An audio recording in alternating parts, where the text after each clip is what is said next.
ഞാൻ ചെറുപ്പത്തിൽ ഒരു ടി വി ഷോ കാണുമായിരുന്നു. ഹിസ്റ്ററി ടി വി എന്ന് പറഞ്ഞ ചാനലിൽ വന്നിരുന്ന ഒരു ടി വി ഷോ. ആ ടി വി ഷോയിൽ അതിലെ ആങ്കർ അഥവാ പരിപാടി നടത്തുന്ന ആള് സ്ട്രീറ്റിലൂടെ ചുമ്മാ നടന്നു പോകുമ്പോൾ ഓപ്പോസിറ്റ് ആള് വന്നാല് അദ്ദേഹത്തിന്റെ കൈ കൊടുക്കുമ്പോൾ അദ്ദേഹം ഹിപ്നോട്ടൈസ് ആയി പോകുന്നത്. അതേപോലെ തന്നെ മറ്റൊരാളുടെ അടുത്ത് അദ്ദേഹം ഒരു പേര് ചിന്തിക്കാൻ പറയുന്നു. ആ പേര് നിമിഷ നേരം കൊണ്ട് പറഞ്ഞു കൊടുക്കുന്നു. ഇതൊക്കെ കണ്ടപ്പോൾ ഞാൻ ശരിക്കും വിചാരിച്ചു അദ്ദേഹത്തിന് മനസ്സ് വായിക്കാൻ സാധിക്കുമെന്ന്, അദ്ദേഹത്തിന് എന്തോ അത്ഭുത ശക്തിയുണ്ട് എന്നുള്ളത്. എന്നാൽ ഇന്ന് നമുക്കറിയാം ഹിപ്നോട്ടിസം എന്താ, കോൾ റീഡിംഗ് എന്താ, മെന്റലിസം എന്താ എന്നുള്ളതിനെ പറ്റി. അതേപോലെ നിങ്ങൾക്കും വേണമെങ്കിൽ ഒരു മെന്റലിസ്റ്റ് ആകാം. അതെങ്ങനെയെന്ന് ഞാൻ ഈ വീഡിയോയിൽ പറഞ്ഞു തരാം. മോർ ഓവർ ആ ഷോ കൂടുതലായി കണ്ട ഞാൻ ഒരു കാര്യം മനസ്സിലാക്കി. അദ്ദേഹത്തിന്റെ പേര് ഡെറൻ ബ്രൗൺ എന്നാണ് എന്ന്. അദ്ദേഹം ആരാ എന്ന് മെന്റലിസത്തെ കുറിച്ച് അറിയുന്ന ആർക്കും പരിചയപ്പെടുത്തി തരേണ്ട ഒരു കാര്യമില്ല. ഇന്ന് നിലവിലുള്ളതിൽ വെച്ച് ഏറ്റവും ടോപ്പ് പെർഫോമറുകളിൽ ഒരാൾ. തീർച്ചയായും അദ്ദേഹത്തെ പറ്റി പറയുന്നതിനേക്കാൾ ഉപരി മെന്റലിസം എന്ന് പറഞ്ഞ ആർട്ട് ഫോമിനെ കുറിച്ച് നമുക്കറിയാം. എങ്ങനെ നിങ്ങൾക്ക് ഒരു മെന്റലിസ്റ്റ് ആകാം എന്നുള്ളതിനെ പറ്റിയും തിരിച്ചറിയാം. Let's start the video.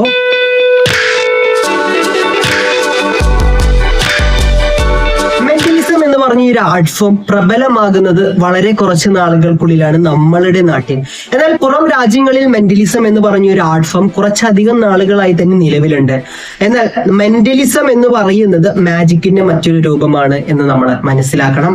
നമ്മളുടെ നാട്ടിൽ ഇന്ന് മെന്റലിസം അവതരിപ്പിക്കുന്നതിൽ എനിക്ക് ഏറ്റവും പ്രിയപ്പെട്ടിട്ടുള്ള ആൾക്കാരാണ് മെന്റലിസ്റ്റ് ആദിയും മെന്റലിസ്റ്റ് ആനന്ദവും എല്ലാം. എനിക്ക് വളരെയധികം ഇഷ്ടമാണ് അവരുടെ ഷോസ് കാണുന്നത്, അവരുടെ പെർഫോമൻസുകൾ കാണുന്നത് എന്നുള്ളത്.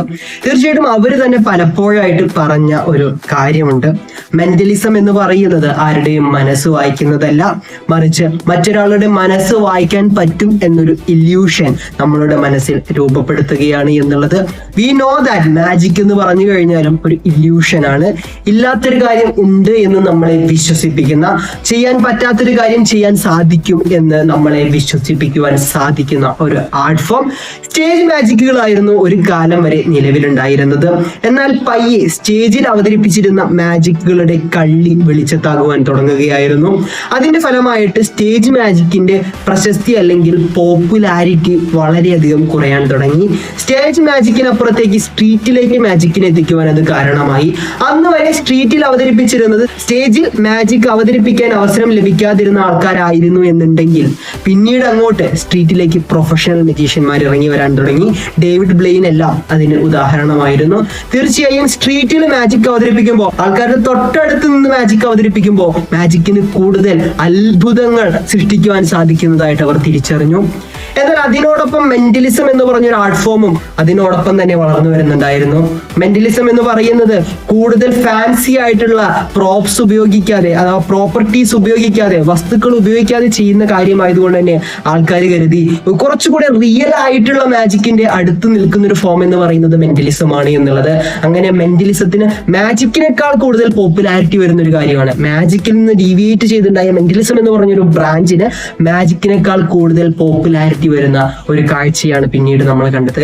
പിന്നീട് ഷോസിലെ മെന്റലിസത്തോടൊപ്പം സ്റ്റേജ് ഹിപ്നോട്ടിസവും കോൾ റീഡിങ്ങും ഒക്കെ ഇത്തരം പെർഫോമൻസുകൾ നടത്തുന്ന ആൾക്കാർ ഉപയോഗിക്കാൻ തുടങ്ങി എന്നുള്ളതാണ്. അത് വലിയ രീതിയിൽ ഹിറ്റ് ആവാൻ തുടങ്ങി. പ്രോപ്ലെസ് മെന്റലിസം എന്ന് പറഞ്ഞൊരു ശാഖ വളരെയധികം പോപ്പുലാരിറ്റി പ്രാപിക്കാൻ തുടങ്ങി. എന്ന് വെച്ച് കഴിഞ്ഞാൽ യാതൊരു പ്രോപ്പുകളും ഇല്ലാതെ നേരെ ചെന്നിട്ട് ഒരാളുടെ അടുത്ത് ചിന്തിക്കാൻ പറഞ്ഞിട്ട് അയാളുടെ മനസ്സിലെ ചിന്തകൾ വായിച്ചെടുക്കുന്ന, എവിടെയും എഴുതാനോ ഒന്നും പറയാതെ തന്നെ അയാളുടെ മനസ്സിലെ ചിന്തകൾ വായിച്ചെടുക്കുന്ന പ്രോപ്ലെസ് മെന്റലിസം എന്ന് പറഞ്ഞ ആ ഒരു വിഭാഗം വളരെയധികം പോപ്പുലാരിറ്റി നേടാൻ തുടങ്ങി. മെന്റലിസത്തിന്റെ തന്നെ ഏറ്റവും പ്യുവർ ഫോമുകളിൽ ഒന്നായി പലരും പ്രോപ്ലെസ് മെന്റലിസത്തെ വിലയിരുത്തുവാൻ തുടങ്ങി എന്നുള്ളതാണ്. തീർച്ചയായിട്ടും ഈ ഒരു മെന്റലിസം ശാഖ വളർന്നു വരുമ്പോൾ നമ്മൾ കരുതും മാജിക് വന്നതിന് ശേഷം വന്നിട്ടുള്ള ശാഖയായി ഈ മെന്റലിസം എന്ന് പറയുന്നത് എന്നുള്ളതൊക്കെ. ബട്ട് റിയാലിറ്റി മാജിക്കിനേക്കാൾ മുന്നേ പ്രശസ്തമായി നിന്നിരുന്നതാണ് ഈ ഒരു മെന്റലിസം എന്ന് പറഞ്ഞൊരു വിഭാഗം എന്ന് പറയുന്നത്. പക്ഷെ അത് ആ പേരിലല്ല. പലരും ഈ മുഖം നോക്കി നമ്മുടെ ഭാവിയൊക്കെ പറയുന്ന ആൾക്കാരില്ലേ, അവരൊക്കെ ഇതിലെ പല ടെക്നിക്കുകളും ഉപയോഗിച്ചിരുന്നു. സൈക്കിക്കുകൾ എന്നായിരുന്നു പുറം രാജ്യങ്ങളിൽ അവരെ വിളിച്ചിരുന്ന പേരുകൾ. സോ ഈ സൈക്കിക്കുകൾ എന്ന് വെച്ച് കഴിഞ്ഞാൽ അവർക്ക് എന്തോ അത്ഭുത ശക്തിയുണ്ട് എന്നുള്ള രീതിയിൽ ഒരാളുടെ മനസ്സ് വായിക്കാൻ പറ്റും, ഒരാളുടെ ചിന്തകൾ വായിക്കാൻ പറ്റും എന്നുള്ള രീതിയിൽ ഇതിനെ ദുരുപയോഗം ചെയ്തുകൊണ്ടിരിക്കുകയായിരുന്നു. എന്നാൽ മെന്റലിസം എന്ന് പറഞ്ഞ ആ ഒരു ആർട്ട് ഫോമിന്റെ വരവോടുകൂടി ചെയ്തതോടുകൂടെ ഇത്തരത്തിലുള്ള കാര്യങ്ങൾ കുറയാൻ തുടങ്ങി, ആൾക്കാർക്ക് മനസ്സിലാവാൻ തുടങ്ങി ഇത് ഏതൊരാൾക്കും ചെയ്യാൻ കഴിയുന്ന കാര്യമേ ഉള്ളൂ എന്നുള്ളത്. മറിച്ച് മെന്റലിസം ചെയ്യുന്നവർക്ക് എന്തോ സൂപ്പർ നാച്ചുറൽ എബിലിറ്റി ഉണ്ട് എന്ന് വിശ്വസിക്കുന്ന ആൾക്കാരും കുറവൊന്നുമല്ല.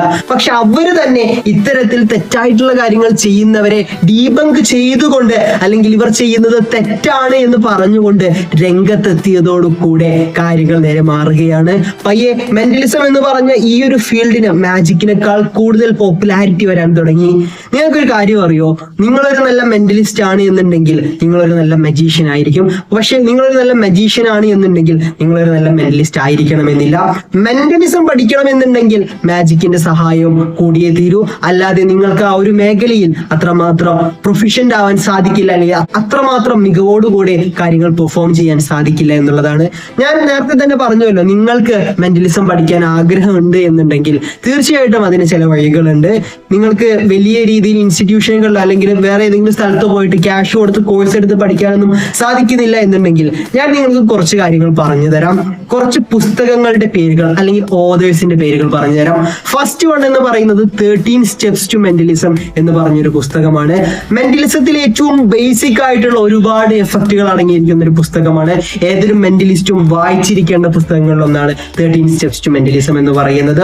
മറ്റൊന്ന്, ഞാനൊരു ഓതറിന്റെ പേര് പരിചയപ്പെടുത്തി തരാം. ഇദ്ദേഹം എഴുതിയ പുസ്തകങ്ങളെല്ലാം കിടിലമാണ്, ഇദ്ദേഹത്തിന്റെ വീഡിയോസ് എല്ലാം കിടിലമാണ്. അദ്ദേഹത്തിന്റെ പേര് പീറ്റർ ടേണർ എന്നാണ്. പീറ്റർ ടേണറിന്റെ ഒരു 10-12 എഡിഷൻ വരുന്ന മാസ്റ്റർ ക്ലാസ് സീരീസ് ഉണ്ട്.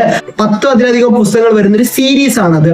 ആ ഒരു പുസ്തകത്തിന്റെ series the mentalism master class, അത് നിങ്ങൾക്ക് വായിക്കാൻ സാധിക്കുമെങ്കിൽ, അല്ലെങ്കിൽ ഡൗൺലോഡ് ചെയ്ത് വായിക്കാൻ സാധിക്കുമെങ്കിൽ, അദ്ദേഹത്തിന്റെ റൈറ്റിംഗ് സ്കിൽസും വീഡിയോ പ്രസന്റേഷനും ഒക്കെ അടിപൊളിയാണ്. നിങ്ങൾക്കത് വായിച്ചിരിക്കാൻ പറ്റും. സാധാരണ മെന്റലിസം റിലേറ്റ് ചെയ്തിട്ടുള്ള പുസ്തകങ്ങൾ, മാജിക് റിലേറ്റ് ചെയ്തിട്ടുള്ള പുസ്തകങ്ങൾ ഒരു നോവൽ പോലെയോ ഒരു കഥ പോലെയോ വായിക്കാൻ സാധിക്കില്ല, ഭയങ്കര ബോറിംഗ്. പക്ഷെ ഇദ്ദേഹത്തിന്റെ റൈറ്റിംഗ് ഭയങ്കര കിടിലവ, നിങ്ങൾക്കത് ആസ്വദിച്ച് തന്നെ വായിക്കാൻ സാധിക്കും എന്നുള്ളതാണ്. അതോടൊപ്പം ഒരുപാട് കാര്യങ്ങൾ നിങ്ങൾക്ക് അതിൽ നിന്ന് പഠിക്കാനും പറ്റും എന്നുള്ളതാണ്. ആൻഡ് ദ ലാസ്റ്റ് വൺ എന്ന് പറയുന്നത് മാക്സ് മാവൻ എന്ന് പറഞ്ഞിട്ടുള്ള ഒരു ഓതർ എഴുതിയിട്ടുള്ള, അല്ലെങ്കിൽ മെന്റലിസ്റ്റ് ക്രിയേറ്റർ എഴുതിയിട്ടുള്ള, ഒരു മെന്റലിസ്റ്റ് എഴുതിയിട്ടുള്ള പുസ്തകമാണ് പ്രിസം എന്നാണ് പുസ്തകത്തിന്റെ പേര്. 4 പുസ്തകങ്ങൾ കൂട്ടിച്ചേർത്തിട്ടുള്ള ഒരു പുസ്തകമാണ് പ്രിസം എന്ന് പറയുന്നത്. ഇവന്തോ നിങ്ങൾക്കൊരു സ്റ്റേജിൽ പെർഫോം ചെയ്യാൻ ആവശ്യത്തിലധികമായ വിവരങ്ങളും എഫക്റ്റുകളും എല്ലാം അതിൽ അടങ്ങിയിട്ടുണ്ട്.